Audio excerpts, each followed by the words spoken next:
Hey, ladies, don't stop us. Look at us in this headwear. Let's go.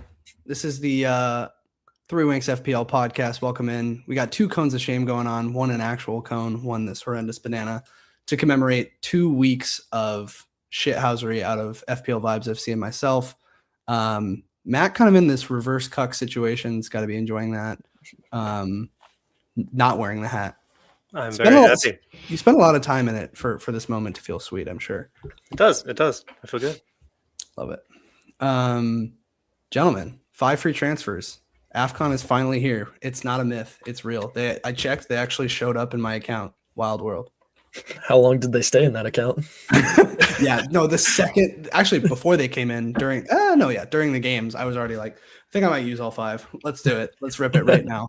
I don't think any of us are like, I've listened to some content creators and it feels like the prudent play or I don't know if it's a prudent play, but the patient play at least is to keep a couple. And it sounds like all of us have pretty much ripped. I've already sent 3, planning on 4. Sharp, you've done 4. Is that right? I've done 4, planning on a 5th. Love it. Yeah, I was gonna say, wait. Not only did Mac send it, I also took a hit. You took a hit? Yeah. Oh my God. Big reveal.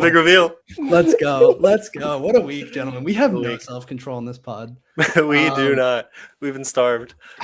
That's so funny. All the planning that we could do. Not only have we had to burn transfers for the last few weeks in preparation for this, and none of us did it right. 2 weeks. Right, and none of us did it right. God, that's so funny. All right, well, let's briefly touch on how we performed last game week. I can start as the low of the low. That double Arsenal defense, I tell you what, they're really cooking, dude. I haven't gotten a single clean sheet from them in like 6 weeks. And then Newcastle just continued to frustrate. City good, O'Reilly good, like them. But I am worried that one of these days he's going to rotate. I know they played midweek. Unfortunately, Saka doesn't do anything. And that especially hurts because I have Dewsbury Hall on the bench. Not that I was ever going to bench Saka for Dewsbury Hall, but boy, it'd be nice to have those points in the old bank account. Bumo saved me a little bit at the end of the game week. Prish. Minte, I think I broke him as soon as I transferred him in. He turned into dog shit, the opposite of the Midas touch. Bruno Guimaraes, thanks for the tip, Mac. That was money. I don't know if you guys saw that goal too. He scored it from the corner. Absolutely wild. That was sick. Mateta continues to be shit. Pulled off at 60. Couldn't get him the fuck out of my team. Holland, blank. Yeah, he's tired, exactly. And Thiago, blank. So I can't. The benching thing, like, is just, you have to laugh at this point. Like, I've benched Thiago for Halls. I've benched Dewsbury Hall for Halls. I played him last week. And the reason I ended up benching him is I was like, oh, he's playing a lot deeper. Like, yeah, Forrest is a good fixture, but I'm not going to play him over any of these guys. They all had great ones, Saka, and then you have Minte playing West Ham. I was like, oh, we got all these good matchups. And then in a hilarious way, the boy that I preach about every single week just returns with another huge haul, and no bench jam from that. So it is what it is. You live and you learn. But Kieran Dewsbury Hall is the best player in the world, and he will not be leaving my lineup. I was going to say, the moment he's not in your starting lineup, you will be hearing about it. But that'll fix him, right? He'll be sure not to score for that period, of course. Yeah, so keep him in your lineup. Right, exactly. He does play Arsenal in a few weeks, and I was kind of like planning things out, and I was like, well, I can't bench him versus Arsenal. And then I was like, okay, Luke, all right, chill. All right. Mac, do you want to go next? I do. I am sitting here triumphant, not wearing the plunger, but admittedly, I'm only 3 points higher than you, Luke. So yeah, it was close. Hey, you hit the average, though. I know, perfectly average. It's totally fine with me. God, I did lose 100K rank for this now, so down to like 530K. Kind of blows, but it is what it is. Pretty similar team to you, Luke, honestly. Tarkowski, after making the mistake of not playing him last week for 10 points, I was like, I'm definitely playing him, and he got me 9, so it was pretty solid. Pretty disappointed by the rest of the defense. And then our midfields are pretty much the same, so I don't think there's a lot to cover there. In fact, do we have the same midfield barring KDH? We do. Damn near. And then, same with the front line. So 49 points, not a lot to write home about. I guess the conclusion is for 3 weeks in a row, I have not had a single Arsenal backline player. and I have not gotten punished by that once. So I'm pretty stoked about that. Yeah, It's so, been no, like, exclusively beneficial. and there was that turning point. It was really when Gabriel got injured, where we were like, all right, maybe it's time to either divest of your Arsenal assets or double down. And turned out divesting was the way. And we can talk about that in transfer plans, but I really am starting to wonder if now is a good time to just divest from them entirely. There's so many injuries to that back line.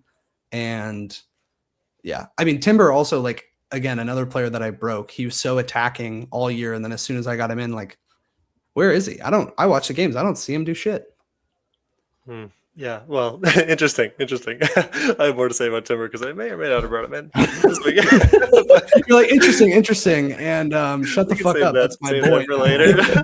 My confidence is slightly hurt now. Yeah. All right, we can jump to Sharp. That's too funny. Yeah, this was a good week. Good week for me. Jumped up to 130k in rank after the -4 hit that I took, so finishing with 73. Backline, aside from Timber, pretty pleased with. I know Newcastle did not keep a clean sheet, but the Burn assist was pretty nice. Or goal, I believe, was quite nice. Gooey played well. We already talked about Tarkowski. Having Foden and Bruno this week was genuinely the key. Like, that's all you needed to be up there and good. So yeah. I got lucky. Well, that was my hit. I took a hit to bring Bruno in, so I was happy with that. He obviously paid off. Frontline garbage, but this team looks very different already. So, well, props to you for getting Foden and Bruno in for that hit, because, like, I mean, the Bruno one especially, but the Foden one going into last week, it felt like the player where you're like, I need to get him in right now. Like, I really need to. And the only reason I didn't was I was like, look, it's 1 week. We've got 5 transfers coming in next week. Like, it's not worth the hit, or it might not be worth the hit. And I think for me, I probably would have been transferring out Bumo versus Wolves or Saka. And either way, I was like, it feels aggressive. But you didn't mince words at all. You did it. You made the move, took the -4, and not only got him in, but Bruno. So props to you. Yeah, no, it paid off. And great honestly, it was easy to transfer him out. And I don't think he's coming back in. So yeah, so he didn't play yesterday midweek, so he actually may get some good minutes this weekend against Wolves. So it maybe he has this 1 week of really stellar play. But Arsenal, again, sorry to just keep talking about them, but the midfield is getting crowded now again, because you've got Madueke back, you've got Odegaard back, and so I'm starting to worry about the minutes for Saka. Definitely the minutes for Eze. They have been a worry, but are even more so now. I don't know. It's just interesting because it feels like up until this point, it's been like you have to triple up on those guys. And suddenly we're getting into territory where it's like, actually, who do you want though? Like which guys? Because I think a lot of people are getting Saka now because we have the money and why not? But even he's not like doing stellar. You could get Declan Rice. Which of the defensive assets to get? You could have Raya, but he's expensive and they're not even cleaning. So there's a lot to be said there. I guess I have a different mindset than the Arsenal assets, if we want to get into it real quickly. Sure, think that if you think about who's coming back for them, it's mostly a lot of their starting guys. Havertz isn't too far for a return, and I think Gyökeres hasn't looked amazing. Everyone can agree on that. So Havertz is probably going to start playing striker when he returns. Odegaard is a great complement in the midfield to, what Saka does. I think Saka, I'm not even an Arsenal fan, but Saka's most productive season was when Odegaard and him were playing together a lot. And they have Declan Rice, who is like in and out, but I think he'll be rested. So while the backline's falling apart, I think they might get a little more solidity in the attack soon. And it might be uncertain for a little bit, but I'm not saying like jump on them. I'm just saying in like maybe like 5-6 game weeks, I think part of the uncertainty with getting any attackers all season has been like we couldn't tell like is Eze going to start, like right. Who's coming back. But if like the starters come back and they just get clear, it might be like kind of nice. Well, I guess that's what I mean though. I don't mean that Arsenal aren't going to be up and firing. I'm just saying like if you were to tell me who's going to be the guy that's going to start consistently, like I don't think you would go out buying an Odegaard. I don't think you'd go out buying an Eze. Yeah, sorry, that's a fair point. Rice maybe you would, but like. I just mean in terms of minutes because they're getting more players back in the midfield and then they're injured in defense. It's like tough to find the right asset mixture. But yeah, I don't know. We'll see. They could just turn it around tomorrow and look a lot better. So I don't know. It might be rocky waters for a little while, but then I think it'll be back a little bit. Yeah. Well, and we there are options, right? If you want to go with the cheap Arsenal options, you've got some of those substitute defenders in Capier and Mosquera. No, Mosquera's injured too. That's crazy. Yeah, and Capier can obviously get Calafiore. His minutes will be even more locked now, but yeah, even those guys, it seems like there's a little bit of rotation going on there. But this is just the Christmas time period. That's how it goes. Mm-hmm. Well, okay, so let's talk. We've all got 5 free transfers. Obviously, we've made some moves. Do you guys want to touch on like a position group to start, or do you want to look at general fixtures? What's the vibe? I kind of like the position group thing. I think that'd be Okay. fun. Yeah, let's start with forwards then. It's and the reason I want to start, need them. right, exactly. The reason I want to start there is because naturally it looked like this was the week where, okay, you have most players had some combo of Mateta with Holland, and Mateta is getting subbed pretty regularly. So pretty early on, he's playing City this week. It's an obvious transfer out, way to get some funds in. But then it's like everybody's looking around. Who do you buy? Like, sure, you could go up to an Ekitike or an Isak, but there's so many problems with that Liverpool attack. Who knows which of them is going to start consistently? They're really expensive. Then you've got Jared Bowen, I suppose. And then you could drop down and you want to go cheaper. Welbeck could be a solid pick, but he's been decreasing a little bit in his minutes lately. You've got, who are some of the other guys that we were all throwing out in the forward conversation? My boy Barry from Everton. Yeah. You heard it here first. Dude's gonna be nice. So basically, there are no forward options. I mean, if you look at like the goals this season, you got Holland with 15. And everyone's like, great. You're not playing FPL if you don't have Holland. Like, what are you doing? He's the only captain most weeks. Then there's Thiago, who I feel like everybody's on for a while, or at least he's starting to get high ownership. I mean, as of today, his ownership is 33%, so pretty up there. If you didn't have him, he was certainly the priority transfer. For sure. I feel like a lot of people are on him now after getting the Afghan transfers, especially with Mateta. And then there's Mateta, who everyone's like kind of meh on. There's Welbeck, who, well, great. I think Thiago has proven to be like sort of the front runner in that asset range. And so you're already at like 2 of the top forwards are 6.5 mil. There just doesn't seem to be a lot of reason to invest in these guys at all. And I think most people are probably heading that direction, if I had to guess. Yeah, there's other notable ones that you can't go for, it feels like, at least. Not to say you can always do whatever the hell you want. Voltamade, you've got Vissa taking more minutes off of him. That's a tough spot to be in, albeit they do have some really nice fixtures coming up. So if you can time that right, get him for a fixture where he is going to play 90 minutes and you can be sure of it, it may be worth a go on that. It's just uncertain to see how they're going to break out minutes between those two in Europe and in Prem. Watkins, who the fuck wants that guy? Gyökeres, I suppose you could get him now that he's coming back, but so are you guys surprised? Are you surprised by Watkins at all? Because I think everyone's like astonished by the fact that they're second right now, I think, in the Prem. Yeah. They just took down Arsenal, and yet there's not a single asset we want. Like, I feel like in most seasons we'd be all over those guys. Right. Oh, so they're third now, excuse me. But yeah. I mean, Watkins not jumping out. How many games did it take them before they scored a goal at the beginning of the season? Like, what it was a slow start, but they did that last year too. Yeah. And and to your point, like, so fixtures upcoming are West Ham, United, Chelsea, Arsenal. I guess we can pull up upcoming fixtures for attack. So Aston Villa pretty low down there, but I mean, they do have from the bottom. I guess it's just because you have Arsenal in the next few, but it really doesn't look that bad on paper. I feel like Forest, United, West Ham are all solid fixtures. Maybe the Arsenal, Chelsea, Palace. So a little bit of a mixed bag.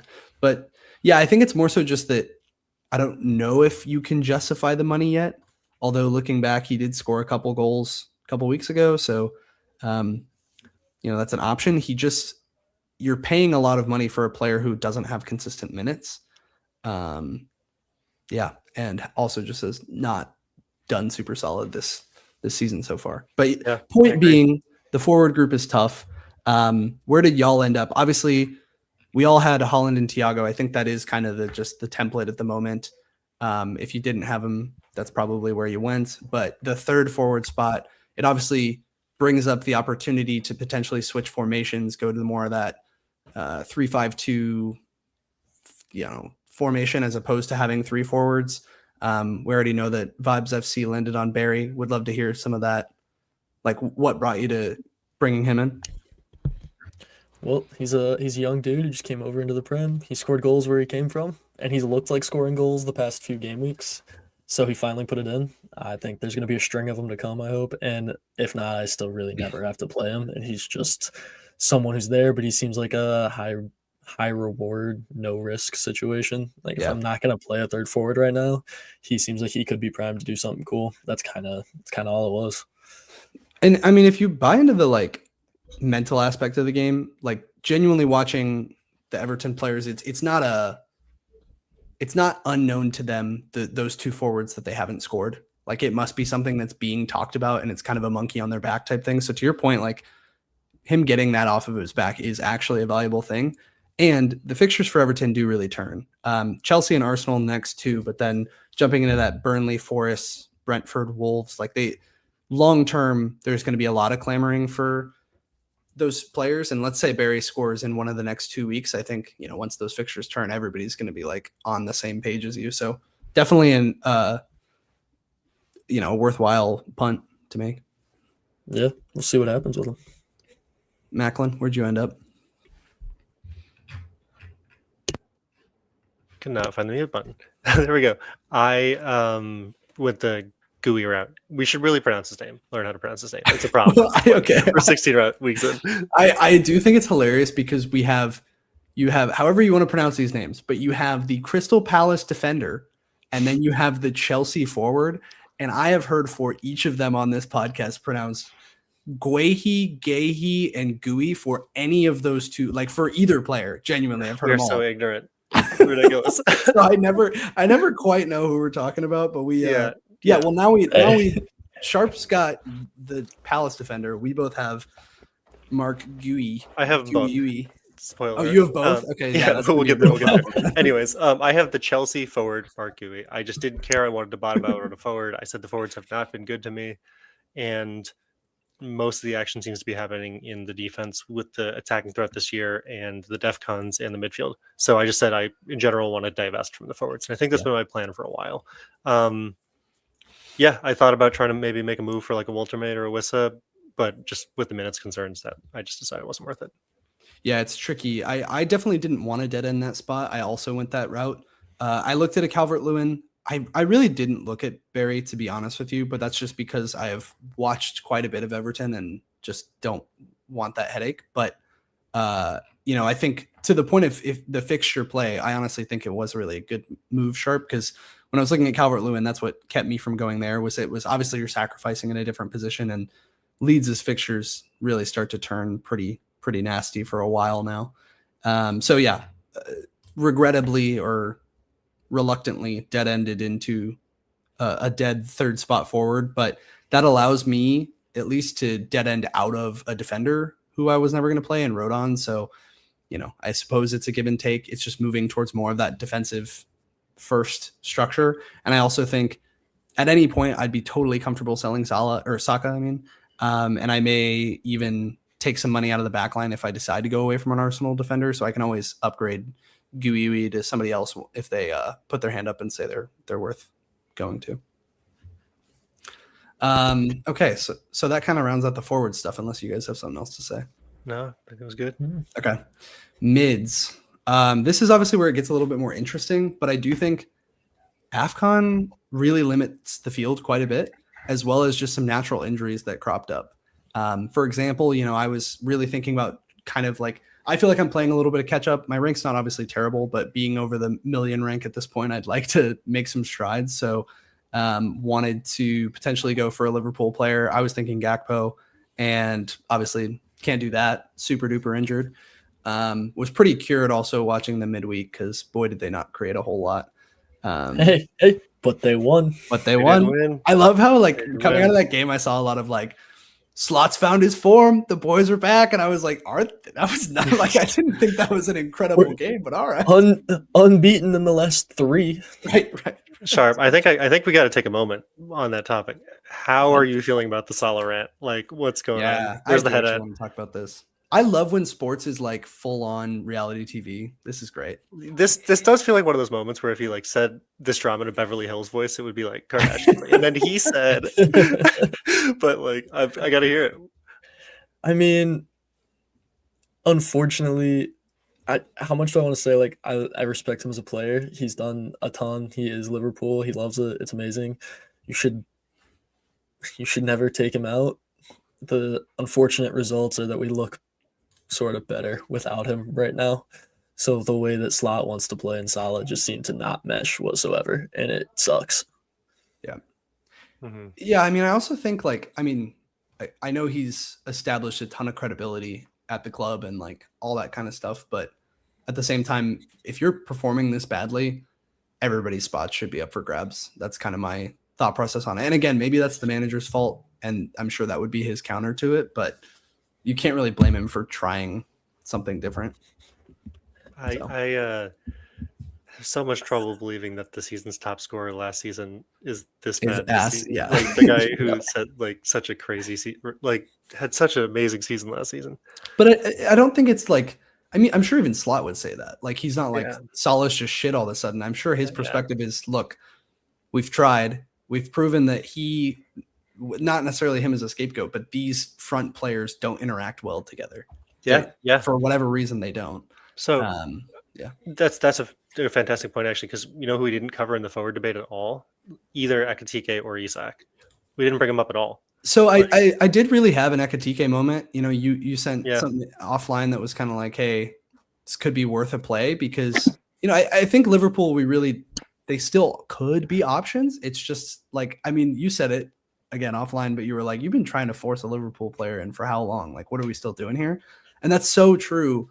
I think that it's just that there's a template forming, and that may be one of the few ways where you can take a little bit of a different path, but admittedly it feels silly considering watching them play. But yeah, Ekitike now with Salah out, it looks like they're trying to shift more to that 4-4-2 style, and him and Isak together, or at least that's how they set up in the Champions League. Yeah, they played them in the league. And if you want to pick one player who has been consistently good for Liverpool, it has been Ekitike. And even in that game, like, he had a few chances himself. Like, he's a solid player. I'd be happy to get him in if he wasn't so goddamn expensive. He's not on pens. Like, it's really hard to fit him in.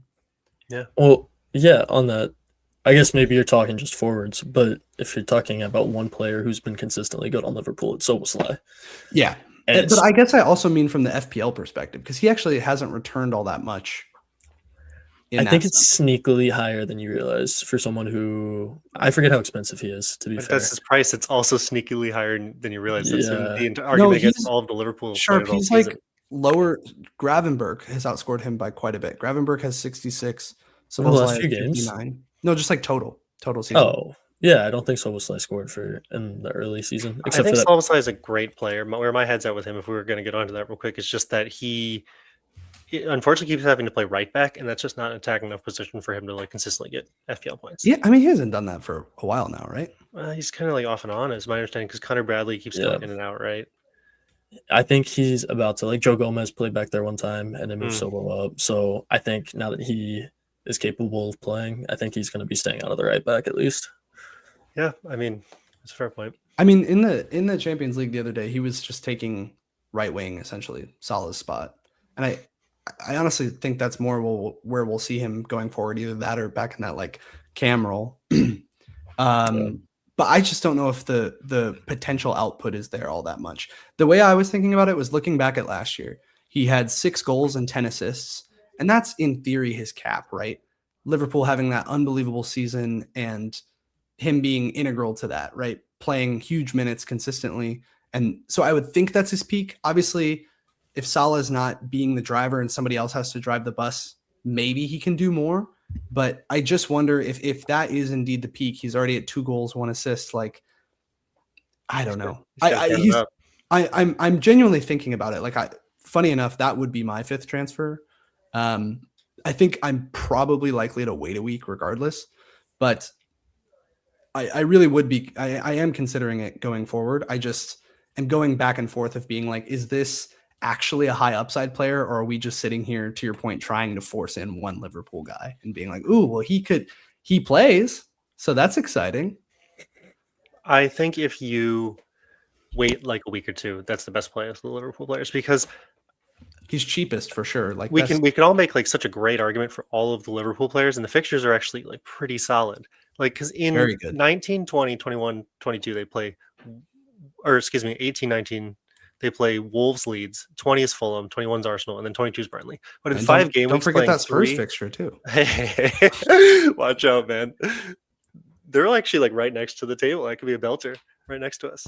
But I mean, in 5 game weeks, you play 3 of the bottom 4 teams. That's a pretty absurd run. I just think that you just need to wait for the like a little bit of nibble on the line before you jump. You know, like there's as soon as they show signs of life, I'm all for it. But until they do, there's just no reason to have them sitting there. Is where I feel like where I'm at. You know, like somewhat Sharpie said a couple weeks ago when like João Pedro was probably going to score when he played like 2 of the bottom teams back to back. I think it was like Wolves and somebody. I feel like it's the same situation as then, with like Ekatike, Isak, and Salazar. And I think you guys can probably afford to not go there and not make the risk. Mm-hmm. I am starting to get to the point where I feel like I need to take a little bit more significant against the grain risk. And obviously, like high level, getting all these transfers has turned us into quite a template. Like when we show our teams coming forward now, we're all going to basically have the same team. So especially if I want to beat you guys in the mini, then I need to definitely start taking some different paths to you. So anyway, I guess I'm talking out of both sides of my mouth here. But no, I hear you. But I mean, to that point, like 4 of my 5 midfielders right now are over 30% owned, I think, or 20% owned. Like it's crazy. So it is very template. So to go a crazy way with your 5th kind of feels like a must in some capacity, like however you look at it, because you need a differential that you'll play at some point. And I think everyone's pretty much going to play 5 midfielders as much as possible. Yeah, and I think for me it would be Bruno Guimaraes that makes way, but he's like 12-13% owned. What is I think he's higher than that, isn't he? As of now, that's what it says in FPL, but it could be that I don't know if that updates until the game week has actually started. You know what I mean? I don't know if that accounts for all the transfers that have brought him in since. And then Sobo's like 6. So definitely having a differential, I think, is useful right now. And if anything, that's the Liverpool conversation. But getting into mids more specifically, it does feel like it's pretty hard to find a differential right about now, in the sense that, I mean, so again, the 5 transfers, but just like there's really not a whole lot, right? If you want a United mid, Cunha's minutes have been unreliable even when other players are out. Bumo's obviously leaving, albeit he has this week against Bournemouth, which could be a nice fixture for him. Bruno, not only is he's the only one who's still there, but not only that, and then he hauled over in last week against Wolves, so kind of feels like a must. You have Declan Rice. He's dealing with some like illness, injury type of stuff. You might be tripled up elsewhere with Arsenal. Semenyo is still pretty highly owned, and if anything, he might be one where he's too highly priced now. I'm curious where you guys are at with that. Obviously, you both sold in recent weeks. He's another one that I feel like I could go back to at any point. Like, I think we're anchoring on the beginning of the season too hard with him. Like those first few games were great, and then he fell off an absolute cliff. So like, yeah, sure, if he does like all of a sudden, someone could have predicted that. God damn it! You broke him as soon as you brought him in. It's facts, dude. Facts. So to me, like, yeah, at this point, I really have no interest in him unless he starts. I would probably need 2 games of hauls from him, or like at least returns. So yeah, there's that Burnley in 17 calling my name, but other than that, I heard. And they're pretty low on this fixture ticker that we have up here. Bruno Guimaraes, he's one where like I don't know if I need to rewrite my brain on him, because I have him, brought him in, he's scored for me, he's scored multiple weeks in a row, and I'm still like, I don't know about you. And what's your rank? Yeah, exactly. Transfer out the player that's scoring. That's how it works, right? Yes. Transfer the guy who's not going to score. Right? And not only that, but I think he's going to rise, or did rise already tonight. So, I mean, since bringing him in last week, he's already gone up 0.3, I think, in my team. So in that sense, like that's another piece of why you kind of have to go with this template a little bit. Like, for example, could have kept Bumo for an extra week and brought in Foden for somebody else and made the money work elsewhere. But you kind of felt like, okay, Bumo's falling, Foden's rising incredibly quickly. Mac and I both went super early on that transfer. Like Mhm. you're losing out on value too if you don't hit this template right now because everybody has so much money in transfers. Exactly. It's the price rise team is what everyone's getting. Like a lot of people I bet are unexpectedly priced out of at least one player they were looking at this week because they Yep. just didn't go early because everybody wants the same guys. Mhm. Everybody's rising. We all have 5 transfers. It's like a mini wild card. It basically resets everyone at the same level. But yeah, if you take Bruno, let's say, so let's say Bruno Guimaraes, Mhm. Foden, and then Dewsbury Hall, that accounts for 4 of the top 6 scoring players. The other 2 are Rice and Semenyo. And then behind them, you have players like Bumo and Ndai that are going to be gone for AFCON.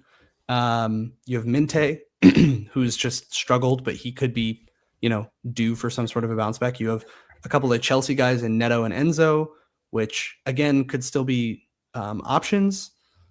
What are those Yeah, they're Chelsea still fixtures pretty looking low. like? They're right above Liverpool. They have Everton, but then they have Newcastle. Villa's been good. City's in there. Yeah, so just like doesn't feel like they had that really long run of beautiful fixtures. So the Chelsea assets aren't guys I'm considering right now, but I will say, like 5 game weeks out, they get kind of good. If we just look at their fixtures real quick, in the next couple, it's 16. It's Everton, then it's Newcastle, Villa, Bournemouth, City, Fulham. Everyone's like you, right? That's through 21. But then they go Brentford, Crystal Palace, West Ham, Wolves, Leeds, Burnley. Yeah. And that run from 24 through 27, West Ham's, Wolves, Leeds, Burnley is crazy. That's really far away. We're in game week 16. I only bring that up to say. So maybe get them on wild card. Yeah. In general, the way I'm thinking about these transfers for the next couple of weeks as we talk about the midfielders is the players we're making with this mini wild card right now are the players I want for like the next 5 game weeks, right? Right. If you're talking like Bruno Guimaraes, you're looking at like Newcastle, they got pretty good attacking fixtures with Sunderland, Burnley, Leeds in the next 6. So like I think you're probably going to hold on to him for a little while, right? Like Maybe. I don't know, maybe not, but there's a lot of like high owned picks, and I think I'm looking in like the next like 4 to 6 game weeks when I think about that in the lens of the midfielder, and that's why I think so many people are so highly owned. Yeah. Luke, please hold on to him. Please don't do this to yourself. No, I'm not going to get rid of him ahead of Sunderland, but my thought process, if anything, would be to do him out for the Chelsea and Man United set there and bring that straight into Szoboszlai for Tottenham, Wolves, and Leeds, and then maybe go back or something, right? If he's doing well. That's a good move. It could be somebody else. Could keep him. I Sorry. have used 3, and I have one bookended to do road on up to Anderson from Fulham. Okay. I guess the question is, do you think using the transfer is worth it? Because if you look at the difference between games between Brunos and Guimaraes and Szoboszlai, tongue twister names. Yeah, facts. Newcastle has Sunderland, Burnley, and Leeds in the next 6, so it's pretty great. And then Liverpool has Wolves, Leeds, and Brighton as the next best. Yeah, So- I think I've talked myself out of this week, but we'll kick this can down into next week and see if that's a transfer I still want to make. I don't know. I'm just saying. Get more data. So, and then talking about guys who are like less owned, could be a little bit of someone more to punt on. You have like your Andersons from Nottingham Forest. You have Harry Wilson. I know there's some interest on the pod. Yeah, there is. Harry's looking nice. About Harry Wilson, because I mean those Fulham fixtures are phenomenal for the next 3, right? That's obviously why I'm targeting an Anderson. Is Burnley, Forest, West Ham 3 in a row. It feels like there's something on offer. If you can get someone who's gonna be instrumental on either side of the ball for them, it feels like a good time to bring one of them in. 100%. I mean, that's a big factor into it because it's really, I think what it comes down to is around this price range. If you're looking here, it's him or KDH. And I know Dewsbury Hall has been amazing, but it's those fixtures that puts it over the top for me because while Dewsbury Hall has gotten like the attention for it, I mean, Harry Wilson has gone 8-8-10 in his last 3. Like, I'll take that any day of the week. Yeah. And those were against Palace, City, and Tottenham. And now he gets to play Burnley, Forest, West Ham. Yeah. And I think if you were buying new, like I have KDH, so I'm obviously not going to sell him, but I think if I were buying new, it seems like the beauty of KDH is he's so cheap. Like you can do Burnley, Forest, West Ham, or Burnley and Forest, and then switch to KDH for Burnley, Forest, Brentford, like Wolves. So those Everton fixtures definitely turn. I think that KDH will be I don't want to say like essential, but will be an easy transfer for a ton of people in 18 if they don't already have him, because that fixture run is great and he's like 5 million. But no, I think going for a Fulham guy with those fixtures now makes way more sense. My only thinking with KDH, and I brought him in instead of Wilson, is like I think that those fixtures are amazing for Wilson. My fear was when I got to 18, was I actually going to want to use the transfer that week on my You're like fifth mid. Because KDH's fixtures do suck in the short term, but I had Caicedo from like 6 through like 16, so a solid 10 game weeks. And I look at like that horizon with KDH, and this is not to say that Wilson's not a bad pick, because he might get like 50 points and I might eat my words so bad. I just didn't go there, because then the KDH fixtures and have, what is it? Like starting in 19, it's Burnley, Forest, Brentford, Wolves, Villa, Leeds, Brighton, Fulham. Like, I don't know. If you think you can do it, I think it's a great move. But that was my reasoning for going the other way. Yeah. It'll be curious to see what Everton's attack looks like without Ndiaye. I'm obviously never benching Dewsbury Hall again, so I will be playing him this week, and hopefully that'll benefit him. But if it hurts him, right, then you're sitting there being like, okay, definitely going to bench him for Arsenal. Hopefully someone like an Ndiaye could be back in time for that Burnley fixture. We'll see. But both, I mean, I think those are good budget options. Is there anybody else in that range that you guys, looked at? Or well, there is Anderson from Forest, Sean Dycheball. He's 5.4, I think. Yes. He's got 62 points, so that's relatively solid amongst the midfielders, but like the top midfielders have. I mean, you have to scroll down pretty far. He's not ranked super highly, but he's 5.4. I think the case for is just that he's a DEFCON monster, right? But I think the case against is that both Harry Wilson and KDH looked primed to at least score, whereas Anderson doesn't seem as convincing. So I don't know. It seems to me like he's not as strong of a pick, but that's the only other guy I can consider. Yeah. I don't know. I don't know if he goes in this price range, I suppose, but Minte, I feel like, is the other one, because this is just to fill that 5th spot. So if you have the money to go up to a 6.1, I kind of did have the money and the ability to do it, but his fixtures are just so brutal in the next few. I transferred him out, and you think his fixtures are brutal? Liverpool and Arsenal. You got West Ham and Burnley. They kind of flip, right? I guess and you have Sunderland. It's a mix. Yeah, but then you have City, Liverpool, and Arsenal. Like, not necessarily ones I want either. That's a fair point. It's a fair point. I was curious because I did transfer him out, and I'm kind of like shitting myself for doing that. And I was wondering if you still own him. No, I mean, his price I do at the moment, but I'm gonna transfer him out. Like, that's gonna be my 5th transfer, I think. But he's already dropped in price too. Like this. Oh, he's dropped. Wow. Yeah, he dropped yesterday. I mean, sorry, you go, Luke. You've been wanting to say. I was going to say, well, I think that like Sharp or someone who's in Sharp's position is in a different set of circumstances than you, right? It really depends on what is that new formation that you're at. If you're at 3-5-2 like we are, then that 5th midfielder matters a lot more. Whereas if you're Sharp and you have a playable 3rd forward, like that player is essentially sitting on your bench a little bit more. So a Minte, whether that's the Minte or the Anderson or whoever, like you can afford to have that be a player that you could bench in games like Liverpool and Arsenal and then play in the other ones. Mm-hmm. And it's more impactful for you and I, Mac. Like we have to play that player every week. So if you're playing Minte versus Arsenal, you're like, what are we doing here? Yeah, I think it's a fair point. I understand that for sure. But Sharp, who would you go to if you transfer Minte out? I believe it's going to be Harry himself. Oh, okay. I didn't realize that was Potter. Yeah. All right. So any other midfielders to touch on? No, I think that was comprehensive. Is everybody going Bruno real quickly? Actually, yes, I have more midfielders to touch on. I completely lied. We really only talked about the shit ones. What the hell? What about Foden? Are we all there? I feel like we all agree. Like you have to. Yeah. You have Saka, Foden, Bruno, and Bruno. There's a reigning 4, right? Or like at least a solid 3: Saka, Foden, and Fernandes, right? Yeah. Those are the 3 midfielders that everyone's probably moving to. Yeah, I mean, we've talked over the last few weeks about like I don't think Saka is essential, but you also aren't going to sell him for Wolves. And you also, if you have 5 free transfers, you're going to buy him for Wolves. Money's no issue. Money's just no issue. We're all rich. Bruno, like Bruno just feels obvious. Bruno's really frustrating for me, just as like the shit touch goes of, scoring, being the asset that he was promised to be now, right? And those that held the faith with him for a long time and just were like, hey, trust the process. He ended up serving them well. First week I brought him in is when he got like a -2 or whatever the fuck. But point being, like, yeah, I think he just seems like too consistent of an asset with too many routes to points.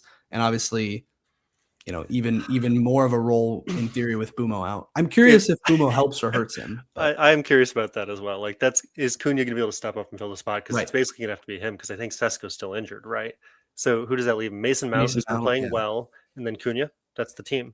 At least they might get some solidity that way. I don't know. But I'm wondering if that means Bruno moves up into more an attacking 10 as opposed to that defensive.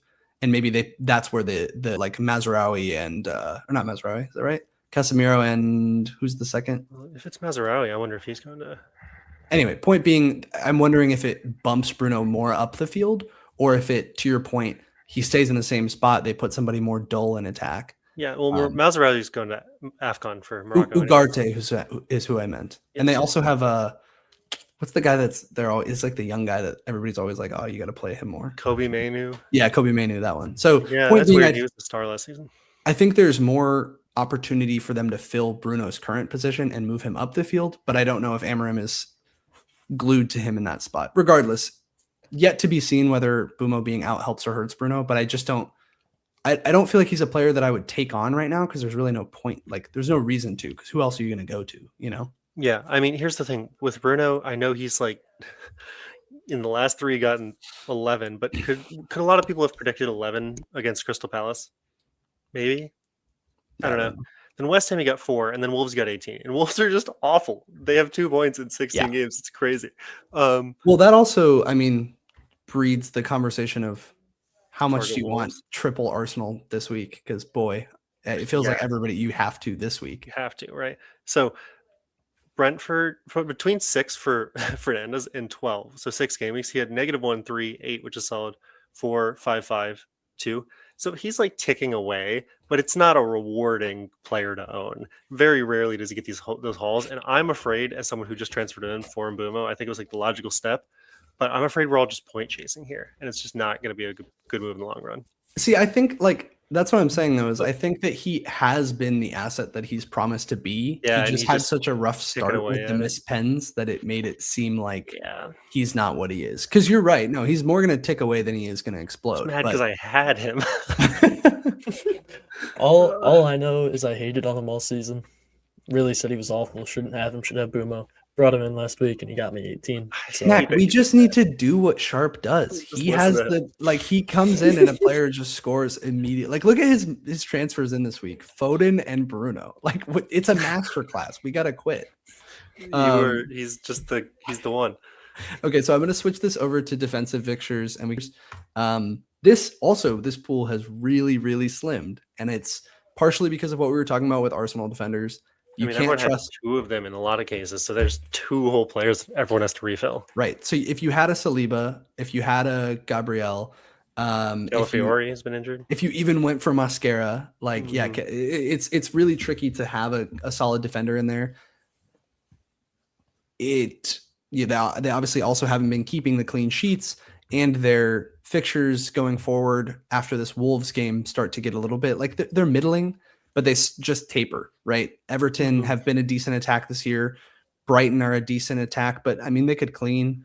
Villa, who knows? Bournemouth, decent attack. Liverpool, decent attack. Well, point being, like, their fixtures just don't scream cleans anymore necessarily. It is still this incredible defense, but you just wonder how much.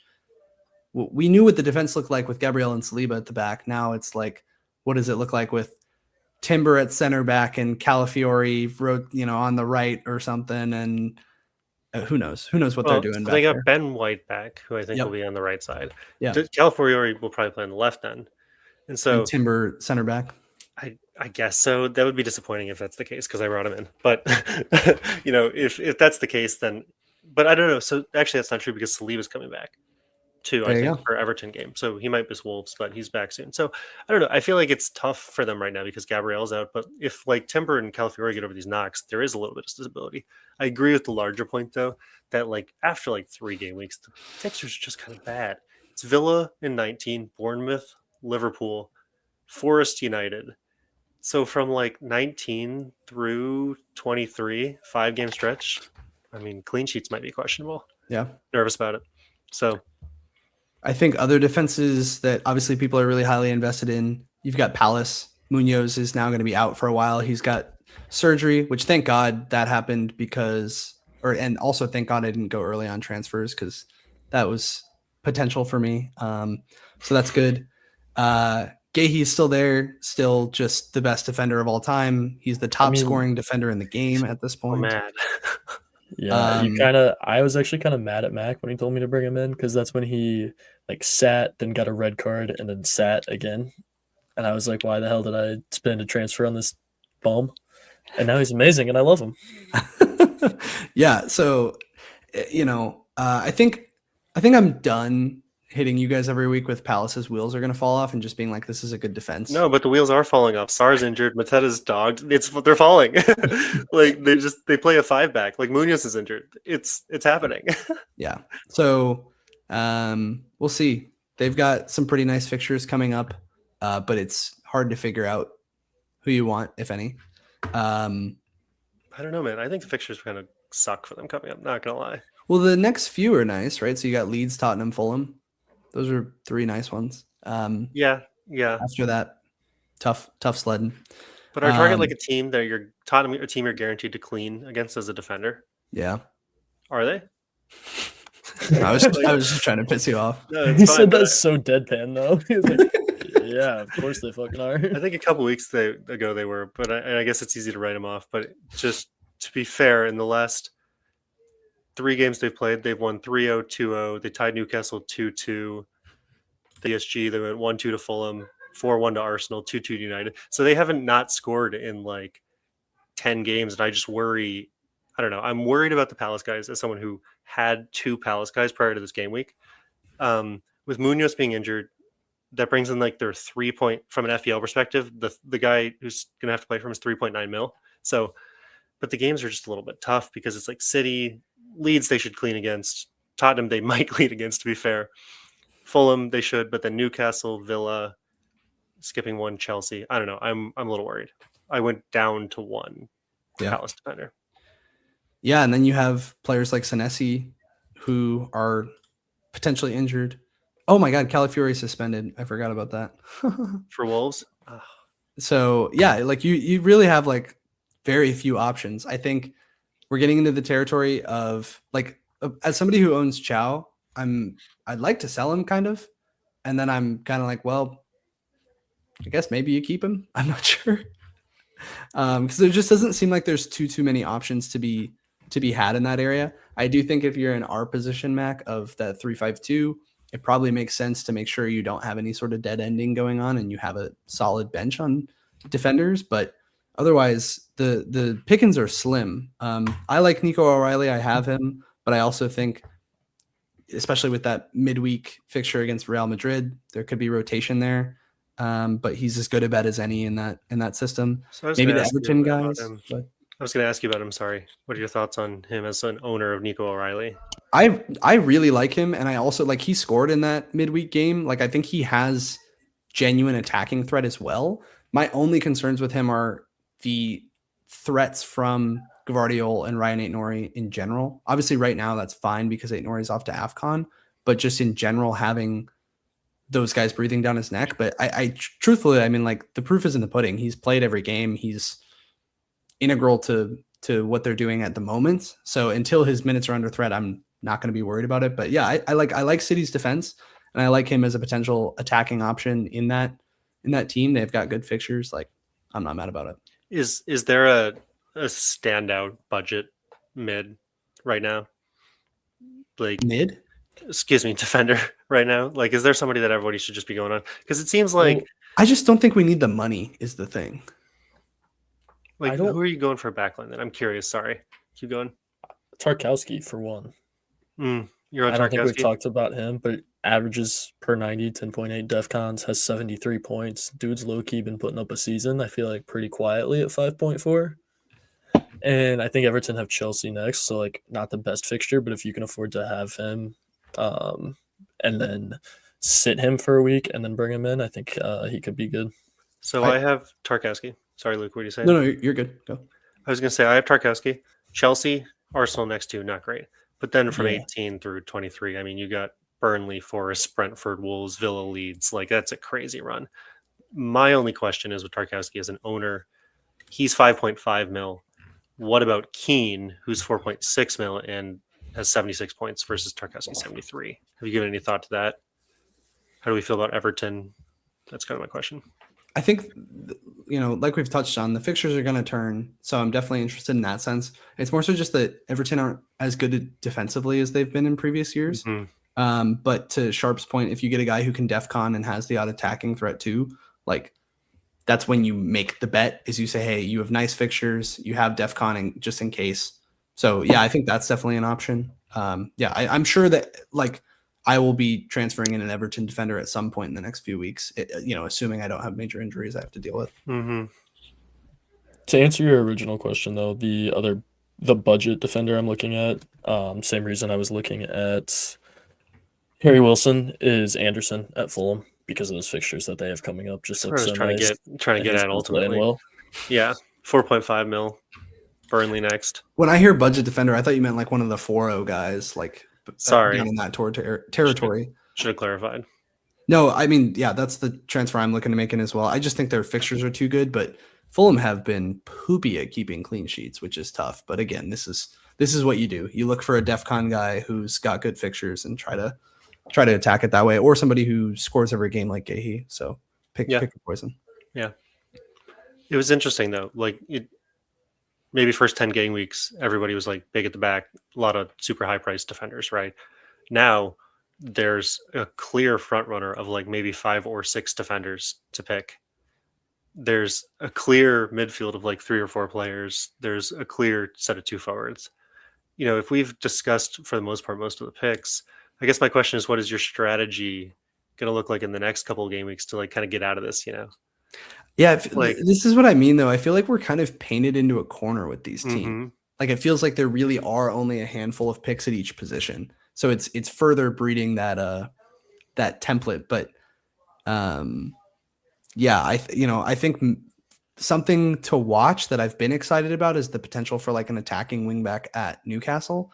I'd like to have an option there. I'd love to go with somebody like a Lewis Hall and have them start returning.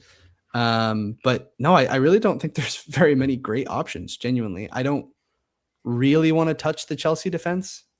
Somebody we haven't talked about is Chalobah, who has a ton of points this season, but they don't have great fixtures, and I don't have a huge interest in going there.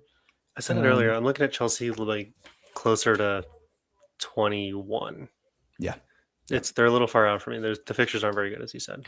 I think it's what I'm curious is for you guys, if you do have an Arsenal defender, is there priority to move that on after this game week? Do you have any interest in doing so, or is it just like, does that feel like forcing the issue? Sorry, you go, Sharp. No, I was gonna say I think it just kind of feels like forcing it. I think there's, like we kind of already talked about, there's not a ton of people at high value that you really need to invest in. So why not hold on to them? And assuming at this point the one you have, if it was of value, is Timber, I think Timber's just gonna. I mean, he gets to keep playing. Arsenal still is Arsenal, even with all the subs, I believe. And he's just going to get better once the other guys come back too. So if you're able to hold on to him and you can have guys that rotate in, like right now I'm looking at a 3-5-2 as well. So I only need 3 guys that can play back there. And my current back line is Burn, Tarkowski, Gay, Anderson, and Timber. Like I feel very comfortable playing any of those guys any given week. Would it be crazy for me next week to just go Richards straight up to Gahey? No, it feels so dumb, but I'm like, it might be time. No, I did the same. I had LaCroix and Richards, and I said I was pissed off for not having the right one, despite having 2. And so I grabbed Gay. Yeah. I just to the point, just to bitch a little bit. It like earlier you said something about point chasing, Mac, and I feel like this whole season for me has been point chasing. Like I'm just like, I don't have a player like a Semenyo who everybody has, and I'm like, hold the faith, and then they put up like 18 on me, and I'm like, all right, it's time. Or and that's kind of what I'm sitting here in the Gahey spot with. Or it's like a player who's been doing well, and I'm like, interesting. I will bring him in, and then they just decide to stop playing. But I think it's a weird balance. Like, what's point chasing versus trying to find the next gem? Like, if a few weeks ago, if somebody had been like, "Hey, those City fixtures look really good. I'm gonna go for Phil Foden," we all probably would have sat here and been like, like Foden, he hasn't been that good this year. He's not doing anything. He caught really by surprise. Like, no, he came full. Like, it caught everybody by surprise. Yeah. Like, he came out of the woodwork and started scoring like dramatically. And I wonder, you brought up that might be a hot streak thing, and I think that very well could be. I also am genuinely curious if this is something where teams have seen how well Haaland has been doing, so they've been defending him a little bit harder, and it's opened things up for Phil Foden. In which case, anyway, I want to talk captaincy, but maybe we should go into our transfers first. No, it's a good point real quickly, just on that. I think with Phil Foden, like, Cherky's come in, On the topic of like bitching though, I think it's point chasing is natural, and you just for some reason keep like convincing yourself that the players who are scoring are not the ones you want. I don't want them. You did it with Semenyo. You're trying to do it with Bruno G right now. Get him out of my team. I don't like him. It's not a problem because I'm doing it too, but Sharp's doing the best job of just truly like, who are the guys I want for the next 3, and who are the guys who are currently scoring. And I've been rising in rank, and I'm quite proud of that this season because I started the season like 7.7 mil. And barring last week, that's the first red arrow I've had in 12 game weeks. And I just had to like literally stop like thinking about it too much and just go like, good fixtures, who's getting the points? I'm going to suck up my pride because last season I finished like high sub million, right? And it's because I never believed in Chris Wood, and I never got like someone else who's doing good. And I'm just like this season, like, all right, I'm just gonna go like a chicken with my head cut off and chase points, and it's working because like there's not that much high upside. Like, people aren't getting hat tricks this year. Yeah, so I think that is the question though. Like, who's the Forest of this season? I think it's Everton. Interesting. Or Palace, but I think Palace is obviously good, so it's Everton. Because we're already discussing Tark, KDH, Barry, like. Well, they're solid picks. Oh yeah, not Barry, but like Keane. I think we've talked about him. The name's been said. Let's remember who said he goes off. I know. I was going to say like some conversation for goalies who we haven't discussed yet. By the way. Yeah, true. The goalies. So, yeah, I hadn't even thought about goalies because that one really feels like. Oh yeah, we should touch on goalies actually because I just don't think it doesn't matter at the end of the day. Like, every goal he's going to get between a 2 and 4, it feels true. like. But let me ask you a question, because Raya and Pickford have the same amount of points. Everybody's nervous about the Arsenal defense right now. I've owned Raya since game week 6. So, like, I have him. If we look at Pickford's fixtures, they are much better starting in 18, right when Arsenal's get bad. Is that a legitimate shout? Should we be considering something like that soon? Like, if we're trying to talk about like ways to get ahead, or are we just still having faith, like you said, in the Arsenal defense? Because I didn't answer the question either, but I'm not trying to move Timber out. I think it's forcing it. But do I need a Raya then if I'm just going to hold on to Timber? I don't know. I say this as a Raya defender all season. Yeah, I think as you and I who already own him, I feel like unless you really need the money, which we don't right now. We don't. It feels like not a time to transfer him out, but it does bring up a good question of like, if you were still like a Nick Pope owner at this point and you were like, shit, I need a new starting goalie, like where would you go? And I don't know the answer to that. I think the Pickford, like long term, that's a good play, but he has Chelsea and Arsenal in the next 2. Or are you trying to, is it, I don't do sign, is that Verbruggen? Is that what Verbruggen? Yes. My boy Bug. Verbruggen. He, we have a couple tough fixtures in the next 3, but it's all right. Around that, it's pretty nice. Are you planning on? Is that where you'll just rotate in Dubravka? Is that the idea for Liverpool and Arsenal? Or at least Arsenal. You totally could because they have Fulham and Everton in those 2 game weeks. But I don't know. I might just want to get the save points with Verbug because I don't think Dubravka's going to keep a clean sheet anyway. If everybody says though that we don't need the money, then what is Verbruggen has 44 points and he's like a budget keeper, so that like makes sense. But like, do you think it's better to do a Verbruggen over a Pickford then? You think Brighton are more likely to clean than Everton? And I'm curious, I don't know. I just haven't considered Verbruggen at all. I don't love Brighton defensively, but to Sharp's point, like I guess it's I the guess- same thing we're talking about with these defenders, where we're looking at like a good run of fixtures and being like, hey, they do DEF CON, they've got good fixtures, go get them. To Sharp's point, you've got a keeper who gets a lot of saves and has good fixtures. Like if you get a clean sheet on that, great. I like the idea with either one of them, to be honest.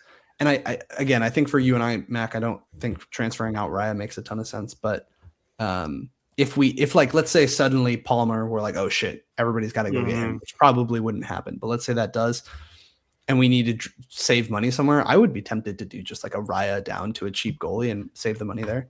I just had a big brain move, and I do not have the transfers to do it. But what if? Yeah, you took a hit. Yeah. Maybe I'll take 2 more after I tell you guys this move. Let me tell you. If you for some reason had spare transfers to burn and you like had the perfect team already, right? Yeah. What would you guys say to both Raya and Dubravka out for Pickford and Verbogen for the same money? Is that not like, because Pickford has pretty great fixtures if you can skip the next 2. Sure. Verbogen has pretty great fixtures.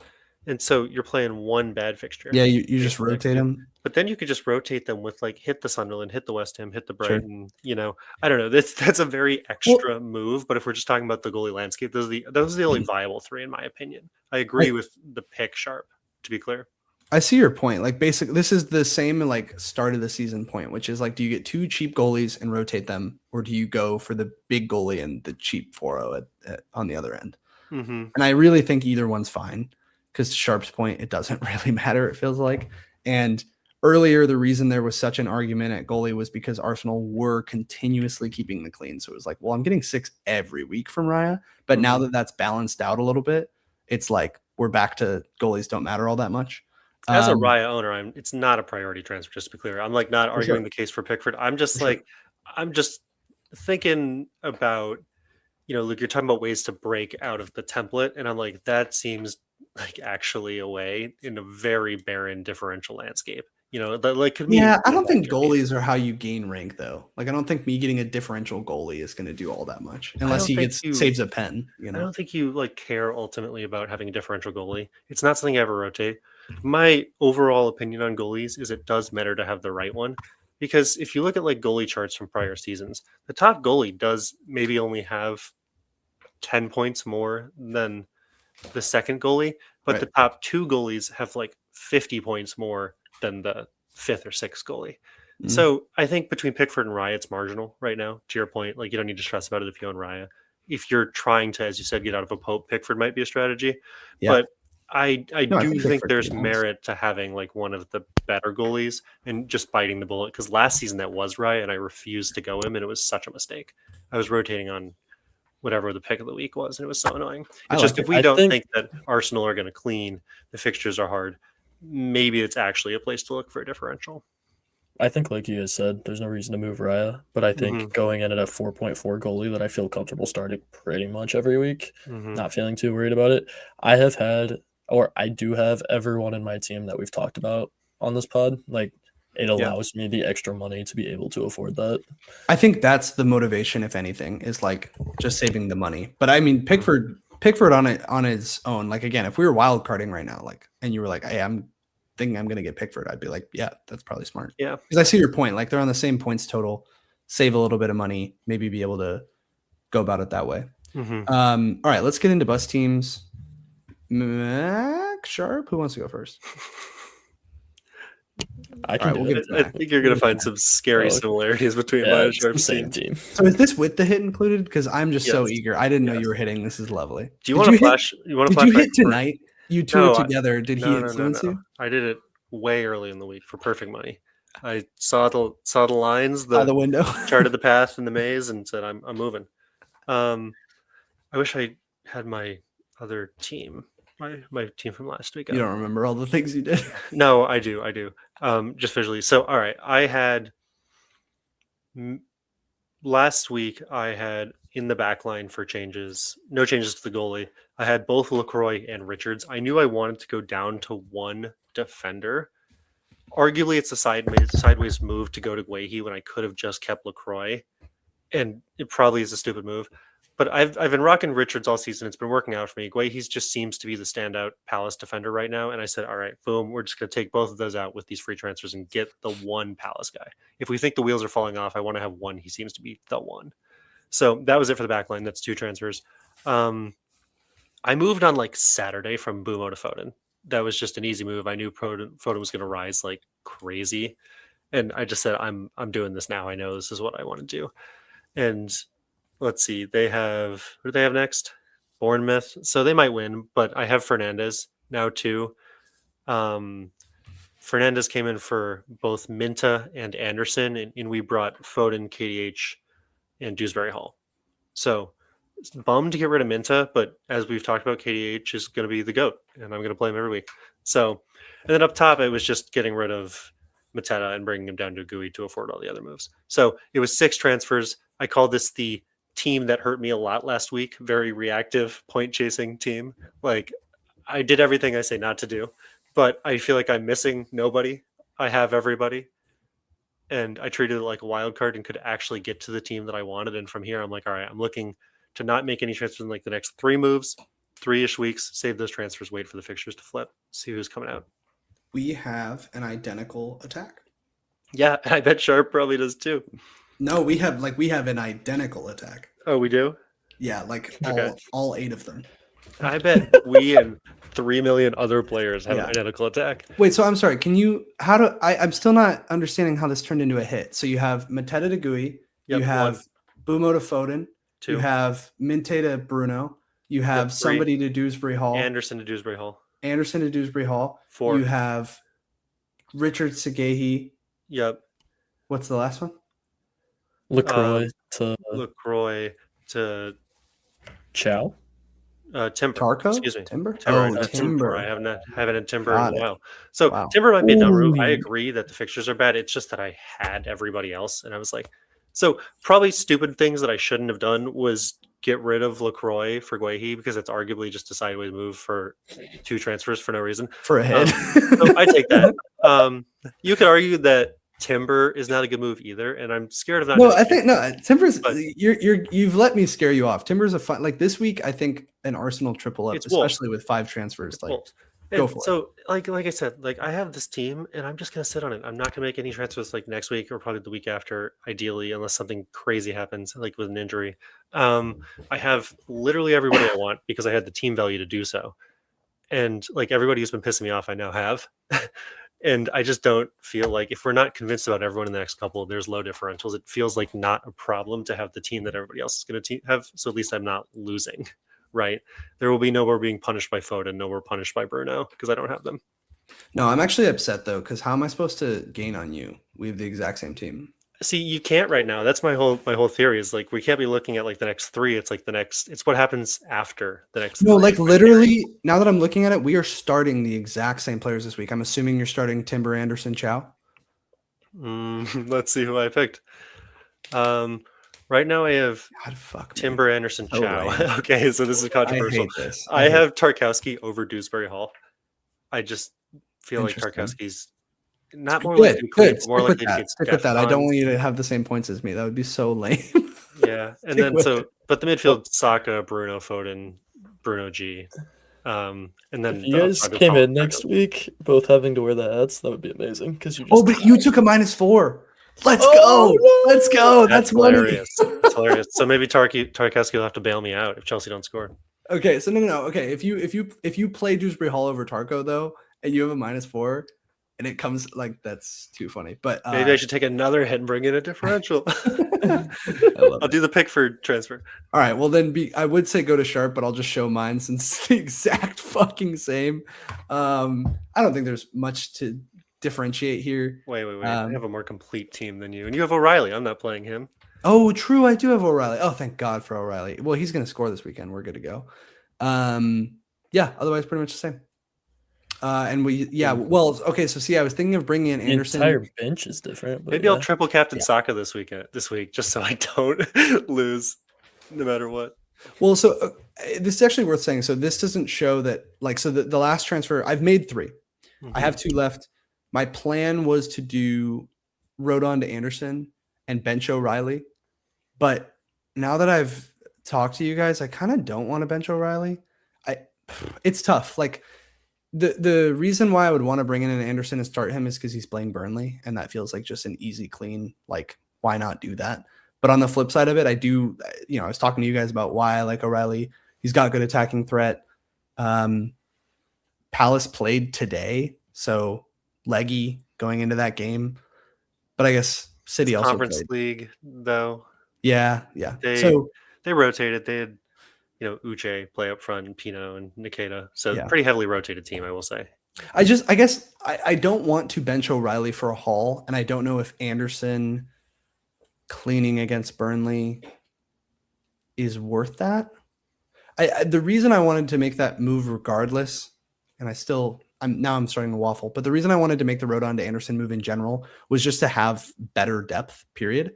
So I could even just make that transfer and then leave him first on my bench in case somebody gets rotated out. But now that I'm sitting here, like, would you guys make the transfer of a Rodon to Anderson and beef this up at all? So what's Anderson's next couple? Because it's like Burnley. Excuse me, Rodon's next couple. Oh, Rodon. Yeah, Rodons are tough. It's Brentford, Palace, Sunderland, Liverpool. That's tough. Brentford, Palace, Sunderland. Even just the next 3 for Anderson, it's Burnley, Forest, West Ham.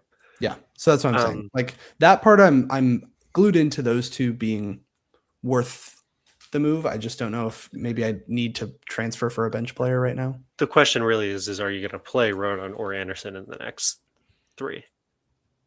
Like, it doesn't matter if you're transferring. Like, if you're not going to play that 5th defender, because he's probably your 5th defender, right? Then I don't think you need to make the transfer and just save it for when the fixtures swing for somebody else, right? Like, I don't know. Right. Like, we've established even as an Anderson owner, I've had him all season. They don't clean a lot. Like, sometimes he gets a 10, but in his last 4, it's 10, 4, 0, 1. Like, I don't know. Fulham aren't that good. They're in 15th. Yeah, that's a good question so I think I would play next week to bench Dewsbury Hall for Arsenal. So in theory, I'd be playing 4 at the back. What are you doing with Dewsbury Hall? Whoa. What did you just say? You know what's gonna happen now. I can't. Yeah, he's not gonna. He's gonna get a yellow card this week. He's gonna come back with 1 point, and it's all because you just said that. So next week, my bench would be, and this is going to be probably max bench too, Dewsbury Hall, Chow, and Mark Gui. So Dewsbury Hall playing Arsenal, Chow playing Chelsea.